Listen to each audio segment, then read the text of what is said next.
ఖచ్చితంగా ఓటేద్దాం, దేశ భవిత తిరగరాసే ఓటే మన ఆయుధం. ప్రజాస్వామ్య రక్షణకు ప్రజలను గెలిపించుటకు.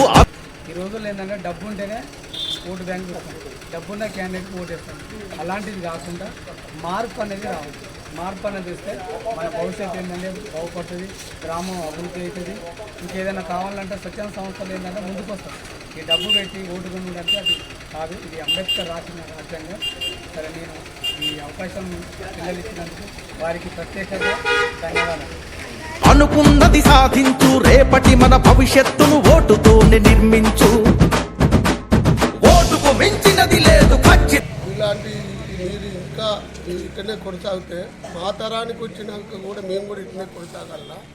అలాంటిది వద్దని చిన్నపిల్లలైనా పెద్దలు చేసే వ్యవహారాన్ని నర్సలపేట గ్రామంలో ఎడ్డుకోటల్లో వచ్చి ఆ అక్షర హై స్కూల్ పిల్లలకు ప్రచారం చేస్తున్న సందర్భంగా నేను ఒక వ్యక్తిగా నర్సలపేట గ్రామ పార్టీ టీఆర్ఎస్ అధ్యక్షునిగా వారికి అభినందనలు తెలుపుతూ ఇంత పెద్ద కార్యక్రమాన్ని తీసుకున్నందుకు నేను సంతోషిస్తున్నాను.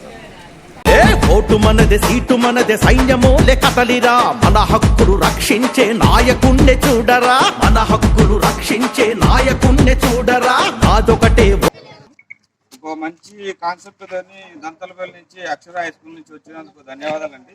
ఊళ్ళో మంచి అవేర్నెస్ తీసుకొచ్చారు. భారతదేశంలో అక్షర హై స్కూల్ దంతాలపల్లి వారు మాత్రమే ఈ విధంగా పిల్లలతో చైతన్యం చేయడం జరిగింది. ముందుగా స్కూల్ మా గ్రామం తరపు నుంచి అభినందిస్తుంది. కేవలం ఈ రోజుల్లో ఓటు అంటే మందు తినడం, తాపేయడం ఇవి మాత్రమే జరుగుతున్న రోజుల్లో ఇలాంటి ఒక నిర్ణయం తీసుకోవడానికి కూడా వాళ్ళకి ఎంతో గుండె